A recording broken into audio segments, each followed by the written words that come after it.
मध्य प्रदेश के जबलपुर में उस वक्त सनसनी मच गई जब वहां एक रेत कारोबारी की दिन दहाड़े हत्या कर दी गई। मोटरसाइकिल से आए दो बदमाशों ने उन्हें सड़क पर काफी दूर तक दौड़ाया और फिर सिर पर गोली मार दी। जिस सड़क के किनारे रेत कारोबारी की हत्या की गई उस पर लगातार लोगों का आना जाना लगा हुआ था, लेकिन बेखौफ बदमाशों ने सबके सामने चिंटू ठाकुर नाम के कारोबारी की जान ले ली और फरार हो गए। मोटरसाइकिल से बदमाशों ने जब हमला किया तो रेत कारोबारी ने जान बचाने की कोशिश की। उन्होंने भागना शुरू कर दिया, लेकिन जब उन्हें लगा कि पिस्तौल लिए आरोपी पीछा नहीं छोड़ेंगे तो वो एक मकान के पास रुक गए। इतने में वो दोनों बदमाश भी वहां पहुंच गए। कारोबारी ने एक आरोपी का हाथ पकड़ने की कोशिश की, लेकिन उसने उन्हें जमीन पर पटक दिया और इसके बाद दोनों बदमाशों ने रेत कारोबारी चिंटू ठाकुर को घेर लिया। इस दौरान कारोबारी ने हाथ पैर चलाना जारी रखा ताकि किसी भी तरह अपनी जान वो बचा सकें। सड़क पर पटके जाने के बाद चिंटू ठाकुर ने उठने की भी कोशिश की, लेकिन इससे पहले कि वो उठ पाते उनके सिर पर पीछे से गोली मार दी गई। पहली गोली लगते ही वो मुंह के बल जमीन पर लेट गए, लेकिन बेखौफ बदमाश ने उनके सिर पर एक एक कर कई गोलियां चला दी, वो भी बिल्कुल करीब से, मानो वो पूरी तसल्ली कर लेना चाहता हो कि इस हमले के बाद कारोबारी के बचने की कोई संभावना ही ना हो। हुआ भी वही, क्योंकि सिर में कई गोलियां मारे जाने के बाद रेत कारोबारी ने वहीं दम तोड़ दिया। रोंगटे खड़े कर देने वाली यह घटना जबलपुर के सिहोरा थाना क्षेत्र में मौजूद खितौला गांव की रही और वहां जिस कारोबारी की हत्या की गई उनके परिजनों और जानने वालों ने बवाल कर दिया। उन्होंने शव को सड़क पर रखकर प्रदर्शन किया और चक्का जाम कर दिया। उस सड़क पर लोगों की भीड़ जमा हो गई और इसकी वजह से गाड़ियों का आना जाना मुश्किल हो गया। रेत कारोबारी चिंटू ठाकुर की हत्या किए जाने के बाद उनके परिजनों ने इंसाफ की गुहार लगाई। कारोबारी के भाई राहुल ने आरोप लगाया कि अस्सू विश्वकर्मा नाम के व्यक्ति के इशारे पर उनके भाई की जान ली गई। पुरानी रंजिश चलती थी अस्सू विश्वकर्मा और इनकी, जब इन दोनों ने अस्सू ने इनको 2-3 बार धमकी भी दी है मारने की। राहुल ने बताया कि कई साल पहले उनके भाई चिंटू और अस्सू विश्वकर्मा एक साथ रेत का कारोबार करते थे, लेकिन बाद में किसी बात को लेकर उनके बीच झगड़ा हो गया था। बताया गया कि इसके बाद अस्सू विश्वकर्मा ने चिंटू ठाकुर को गोली मार दी थी, लेकिन तब उनकी जान बच गई थी। लेकिन इस बार बदमाशों ने दिन दहाड़े उनकी हत्या कर दी। कुछ साल पहले अस्सू और भैया की बहस हुई थी, जिसके कारण अस्सू ने भैया को गोली मार दी थी और उसके बाद जब वो जेल से छूटा है तो उसके बाद उसने फिर दोबारा मारने की धमकी दी थी। पुलिस ने बताया कि अस्सू विश्वकर्मा पहले भी कई अपराधों में शामिल रहा है। पुलिस रिकॉर्ड से ये पता चला है कि उसके खिलाफ में कई मामले दर्ज हैं और वो आपराधिक प्रवृत्ति का व्यक्ति है। पुलिस ने इस मामले में सख्त कार्रवाई का भरोसा दिया और इसी के बाद सड़क पर प्रदर्शन कर रहे कारोबारी के परिवार वाले वहां से हटने को तैयार हुए। उधर उत्तर प्रदेश के झांसी रेंज के आईजी ने एक महिला की शिकायत पर कार्रवाई न होने पर एक थानेदार को जमकर फटकार लगाई। उनके सामने अपनी समस्या लेकर पहुंचे उस व्यक्ति ने दावा किया कि कई बार थाने जाने के बावजूद उनकी शिकायत दर्ज नहीं की गई। और जैसे ही यह मामला झांसी रेंज के आईजी आकाश कुल्हरी के सामने आया, उन्होंने तुरंत वहां के थानेदार को फोन लगा दिया। इसी पे आपको सस्पेंड कर देना चाहिए। अब तो देखोगे ही तुम, अब कॉल किया हूं मैं तो अब तो देखोगे ही तुम। ये 7 बार आ चुके हैं भाई। इस बीच थानेदार ने सफाई दी कि वो व्यक्ति थाने नहीं पहुंचे, लेकिन आईजी इससे सहमत नहीं हुए। इतनी सी सिंपल सी समस्या के लिए अगर इसको इतना घूमना फिरना पड़ा तो तुम किस बात के वहां पे जो है थाना प्रभारी बने हुए हो? नहीं सर, मेरे सामने नहीं आई सर। ये आप गए थे थाने पे? आईजी ने थानेदार से पूछ लिया कि ये कैसे हो सकता है कि पीड़ित 100 किलोमीटर दूर उनके दफ्तर आ गया लेकिन अपने घर के नजदीक थाने नहीं गया। और जानकारी के मुताबिक उस व्यक्ति का जमीन को लेकर किसी के साथ झगड़ा हुआ था और वो इसी मामले की शिकायत दर्ज करवाना चाहते थे, लेकिन आरोप लगाया गया कि थाने में कोई भी उनकी बात सुनने के लिए तैयार नहीं हुआ। इसके बाद आईजी ने थानेदार को आदेश दिया कि वो तुरंत जाकर मामले की जांच करें। अब तो ये मेरे तो संज्ञान में आ गया है।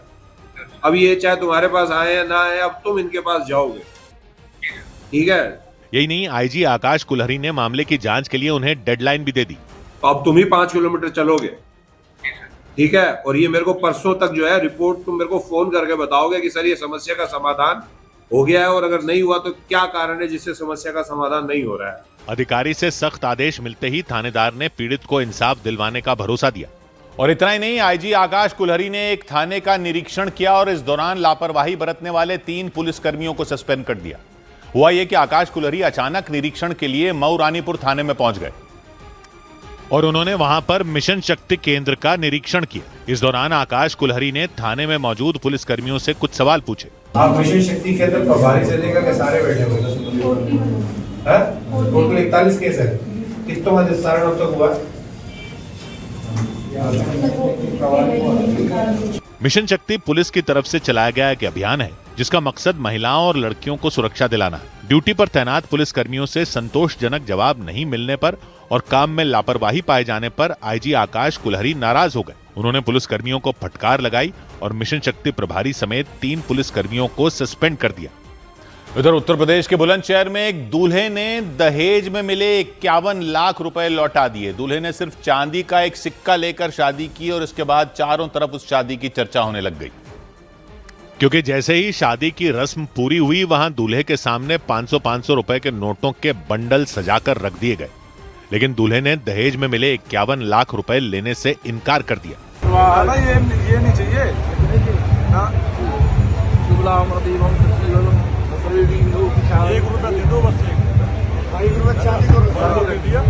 और फिर उसने अपने सामने रखे गए नोटों के बंडल को माथे से लगाया और दुल्हन के परिवार को वापस कर दिया। लेकिन दहेज न लेने का दूल्हे का फैसला सुनकर दुल्हन के घर वाले हैरान हो गए। पहले तो उन्हें थोड़ी चिंता हुई, लेकिन बाद में उन्होंने भी दूल्हे के फैसले पर खुशी जताई और उसके बाद शादी की बाकी रस्में पूरी की गईं। और इस दौरान शादी के मंडप में दुल्हन पक्ष की ओर से दहेज की रकम वापस करने की घोषणा की गई। शादी में 1 रुपया लिया गया है। सभी बरातियों और लड़की की इच्छा है कि केस वापस दिया जाए। और उस शादी के बाद दूल्हे के घर वालों ने लोगों से दहेज न देने और दहेज न लेने की अपील की। दहेज ना लें और ना दें, तो आज तो हमने लिया नहीं, आगे जब भी देने की बात रहेगी तो हम देंगे भी नहीं। दूल्हे के घर वालों ने बताया कि वो सर्वजातीय खाप पंचायत के फैसले से प्रभावित हैं और उसी वजह से उन्होंने शादी में दहेज नहीं लेने का फैसला किया। उधर उत्तर प्रदेश की राजधानी लखनऊ में एक लड़के ने एक लड़की को उसके घर में घुसकर गोली मार दी। उत्तर प्रदेश की राजधानी लखनऊ में आरोप लगा कि एक तरफा प्यार में एक लड़के ने एक लड़की पर गोली चला दी और फरार हो गया। पुलिस के मुताबिक आरोपी उस लड़की को पसंद करता था, लेकिन बताया गया उस लड़की ने उससे बातचीत बंद कर दी थी, इसी वजह से वो नाराज हो गया। छत्तीसगढ़ के सुकमा में 8 लाख के इनामी नक्सली भीमा समेत 10 नक्सलियों ने सुरक्षा बल के सामने सरेंडर कर दिया। बताया गया उन सभी पर कुल 33 लाख रुपए का इनाम रखा गया था।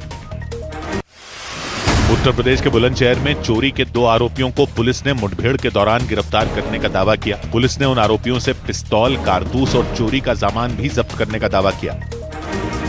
इधर उत्तर प्रदेश के कई जिलों में कफ सिरप तस्करी के मामले सामने आने के बाद ईडी ने यूपी समेत 4 राज्यों में 25 ठिकानों पर एक साथ छापेमारी की। इस मामले में ईडी की छापेमारी मनी लॉन्ड्रिंग से जुड़े आरोपों की जांच के लिए की गई। यानी कफ सिरप तस्करी मामले में एसआईटी और एसटीएफ के साथ ईडी ने भी आरोपियों पर शिकंजा कसना शुरू कर दिया। ईडी ने यूपी, झारखंड, मध्य प्रदेश और गुजरात में 25 ठिकानों पर एक साथ धावा बोल दिया। लखनऊ में ईडी की एक टीम सुबह 7 बजे इस मामले में आरोपी आलोक सिंह के घर पर पहुंच गई। इस वक्त पैरामिलिट्री फोर्सेस के जवान को आप देख पा रहे हैं यहाँ पर घर के बाहर मुस्तैद है, क्योंकि घर के अंदर ईडी के अधिकारी अंदर मौजूद हैं। ईडी के 8 अफसर लखनऊ के पौष इलाके सुशांत गोल्फ सिटी में मौजूद आलोक सिंह की आलीशान कोठी पर पहुंचे। सूत्रों के मुताबिक ईडी की टीम ने उस जगह से कई दस्तावेज, पैसों के लेन देन से जुड़ी फाइलें और डिजिटल डिवाइस जब्त कर लिए और कफ सिरप तस्करी मामले में आलोक सिंह पर लग रहे आरोपों की जांच के लिए अपने साथ वो ले गई। आलोक सिंह को एसटीएफ ने इस मामले में 2 दिसंबर को ही गिरफ्तार कर लिया था, जबकि आरोपी आलोक सिंह खुद 2019 तक एसटीएफ में ही सिपाही पद पर तैनात थे। कफ सिरप तस्करी कांड में अमित सिंह टाटा के साथ उनका नाम सामने आने के बाद एसटीएफ ने उन पर शिकंजा कसना शुरू कर दिया था। 2 दिसंबर को एसटीएफ ने उनको लखनऊ के सुशांत गोल्फ सिटी वाले उनके घर से गिरफ्तार कर लिया था। लखनऊ में छापेमारी के दौरान ईडी के अफसरों ने आलोक सिंह की आलीशान कोठी की भी पैमाइश शुरू कर दी। ईडी के अधिकारी जो अंदर मौजूद हैं, उन्होंने यहाँ पर, अगर मैं तस्वीरों में दिखाऊं तो यहाँ पर कुछ अपने सहयोगियों को बुलाया है, जिनके हाथ में एक डायरी और एक फीता है। जांच टीम ने दावा किया कि आलोक सिंह कफ सिरप तस्करी गिरोह के अहम सदस्य थे और इसी वजह से उन पर नशे की तस्करी के लिए लगाई जाने वाली धाराओं के तहत मुकदमा भी दर्ज किया गया था। साल 2019 में नौकरी से बर्खास्त किए जाने के बाद आलोक सिंह ने रियल एस्टेट का कारोबार शुरू किया था, लेकिन कफ सिरप तस्करी कांड में नाम सामने आने के बाद वो फरार हो गए थे। एसटीएफ ने उनके खिलाफ लुकआउट नोटिस जारी कर उन्हें भगोड़ा तक घोषित कर दिया था। जबकि ईडी आलोक सिंह की कमाई का हिसाब किताब लगाने में जुट गई। हालांकि लखनऊ में उनकी कोठी पर छापेमारी करने पहुंचे ईडी के अफसरों से रेड के बारे में सवाल पूछा गया तो उन्होंने कुछ भी बोलने से मना कर दिया।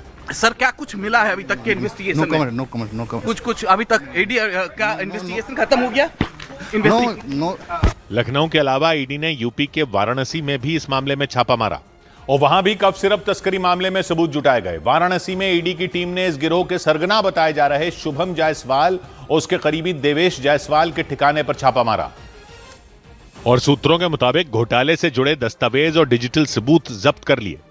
ईडी की टीम ने वाराणसी में आरोपी शुभम जायसवाल के 2 ठिकानों पर छापा मारा। शुभम के घर और मेडिकल फर्म पर तलाशी ली गई।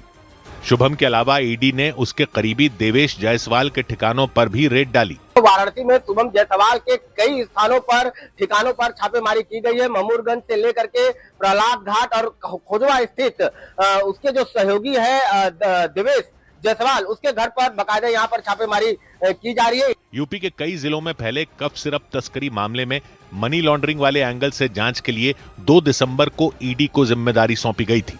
यानी एसटीएफ और एसआईटी के बाद इस बड़े घोटाले की जांच में एक और एजेंसी को लगा दिया गया। ईडी ने शुभम जायसवाल समेत इस मामले में आरोपी बनाए गए लोगों के पैसों के लेन देन के दस्तावेज खंगालने शुरू कर दिए और देखते ही देखते ईडी की जांच का दायरा यूपी समेत देश के 4 राज्यों तक पहुंच गया।